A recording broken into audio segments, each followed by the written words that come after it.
Good morning students. आज हम political science का लेसन 4 भारत के विदेश संबंध के बारे में पढ़ेंगे। सबसे पहले विदेश संबंध के बारे में जान लेते हैं, होता क्या है। विदेश संबंध एक देश दूसरे देश के साथ कैसे संबंध बनाता है उसे विदेशी संबंध कहते हैं, विदेश संबंध कहते हैं। अब भारत को कैसे संबंध दूसरे देशों के साथ बनाने हैं, भारत को चीन के साथ, पाकिस्तान के साथ, अमेरिका के साथ कैसे संबंध बनाने हैं, इसके लिए वो एक नीति बनाता है। नीति मतलब योजना बनाता है, जिसे विदेश नीति के नाम से जाना जाता है।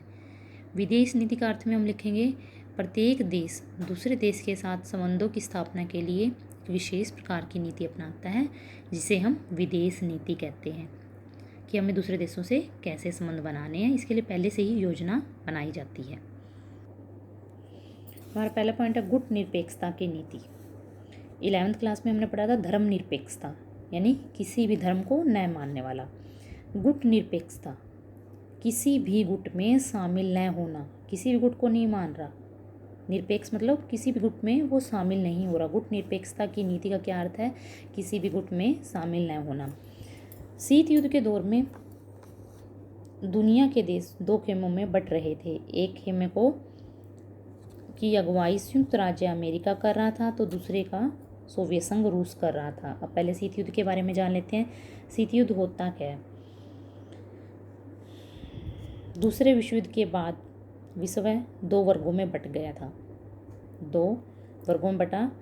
पहला गुट था संयुक्त राज्य America, USA, United state America, और दूसरा था सोवियत संघ रूस। दूसरे गुट में सोवियत संघ रूस थे।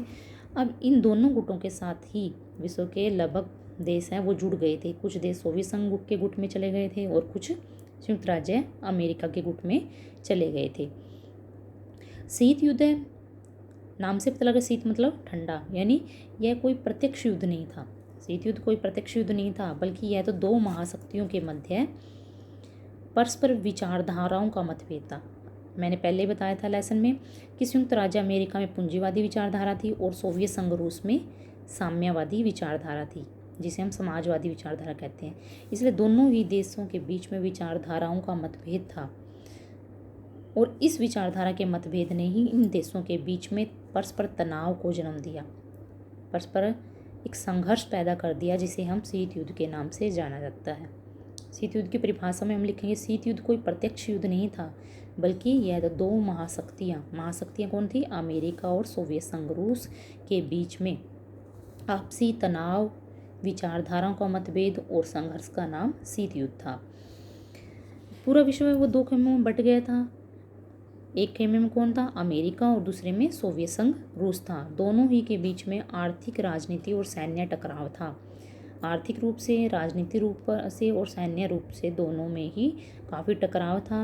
अब भारत को उस समय नई नई आज़ादी प्राप्त हुई थी, इसलिए भारत किसी एक गुट में शामिल होकर अपनी स्वतंत्रता को खोना नहीं चाहता था।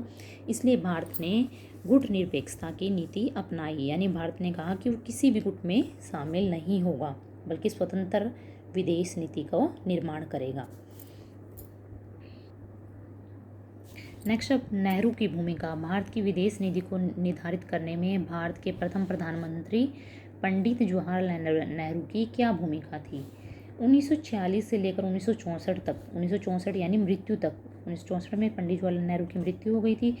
उन्होंने भारत की विदेश नीति की रचना और क्रियान्वयन पर गहरा प्रभाव डाला, यानी उन्होंने भारत की विदेश नीति में महत्वपूर्ण भूमिका निभाई। नेहरू की विदेश नीति के 3 बड़े उद्देश्य थे। वे थे कठिन संघर्ष से प्राप्त संप्रभुता को बनाए रखना। पंडित जवाहरलाल नेहरू चाहते थे कि जो स्वतंत्रता हमने इतने प्रयत्नों के बाद प्राप्त की है उसे हम बनाए रखें, क्योंकि अगर भारत किसी एक गुट में चला जाता है, अमेरिका या रूस के पास चला जाता है, तो भारत अपनी स्वतंत्रता को खो देगा। इसलिए हमें क्या करना है, गुट निरपेक्षता की नीति को अपनाकर अपनी संप्रभुता को बनाए रखना है। क्षेत्रीय अखंडता को बनाए रखना। भारत अखंड है, यानी उसके कोई टुकड़े नहीं हुए हैं, और भारत को अपने आप को बिल्कुल अखंड रखना है, भारत को एकता को बनाए रखना है।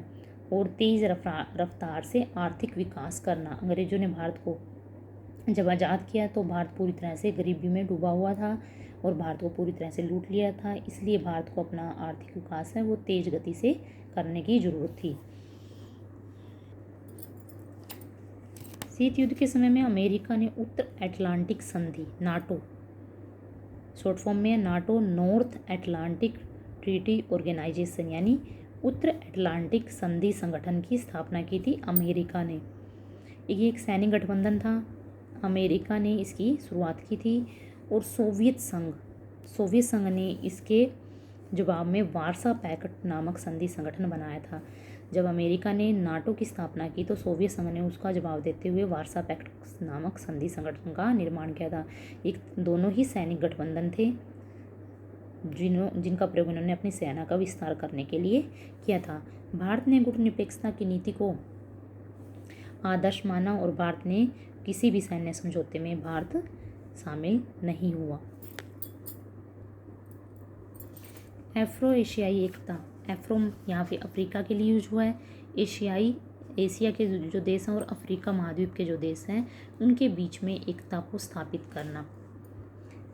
नेहरू जी के दौर में भारत ने एशिया और अफ्रीका के 9 स्वतंत्र देशों के साथ संपर्क बनाए। उसमें भारत को भी नई नई आज़ादी मिली थी और एशिया और अफ्रीका के बहुत सारे देश थे जिनको अभी नव स्वतंत्र देश थे जिनको अभी आज़ादी प्राप्त हुई थी और वो अपनी स्वतंत्रता को खोना नहीं चाहते थे। इसलिए पंडित जवाहरलाल नेहरू ने इन सभी देशों के साथ संपर्क स्थापित किया ताकि ये देश भी एक गुटनिरपेक्ष आंदोलन का निर्माण करे और किसी भी गुट में शामिल न हों।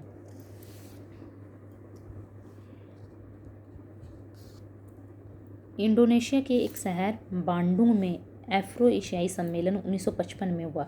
एशिया और अफ्रीका के देशों ने मिलकर 1955 में इंडोनेशिया का शहर कौन सा था, बांडुंग, वहाँ पर एफ्रो एशियाई सम्मेलन की शुरुआत की थी ताकि ये सभी देश हैं मित्रतापूर्ण व्यवहार करें और एक आंदोलन का निर्माण करें। आमतौर पर हम इसे बांडुंग सम्मेलन के नाम से जानते हैं। ये भी एक मेन पॉइंट है कि बांडुंग सम्मेलन किसे कहा जाता है। इंडोनेशिया के शहर में एक सम्मेलन हुआ था एशियाई और अफ्रीका के देशों का। एशिया और अफ्रीका के देशों ने इंडोनेशिया के शहर में 1955 में जो सम्मेलन किया था उसे हम बांडुंग सम्मेलन के नाम से जानते हैं। बांडुंग सम्मेलन में ही गुटनिरपेक्षता आंदोलन की नींव पड़ी थी। अब जो बांडुंग सम्मेलन हुआ था इसी में ही गुटनिरपेक्षता आंदोलन की नींव पड़ी थी। इसी में ही इस बात पर डिस्कशन हुआ था कि गुटनिरपेक्षता आंदोलन का निर्माण कैसे होगा। गुटनिरपेक्षता आंदोलन का पहला शिखर सम्मेलन 1961 में सितंबर में बेलग्रेड में हुआ था। गुटनिरपेक्षता आंदोलन की स्थापना में पंडित जवाहरलाल नेहरू की महती भूमिका थी। अब इस टॉपिक में 3-4 मेन बातें हैं। पहला कि बांडुंग सम्मेलन किसे कहते हैं। एशिया और अफ्रीका के देशों ने मिलकर जो सम्मेलन किया था उसे बांडुंग सम्मेलन कहते हैं। ये 1955 में हुआ। गुटनिरपेक्षता आंदोलन की शुरुआत कहाँ पे हुई थी, बांडुंग सम्मेलन में ही हुई थी। और कब हुई, 1961 में हुई। और गुटनिरपेक्ष आंदोलन के जन्मदाता में से एक कौन थे, पंडित जवाहरलाल नेहरू थे।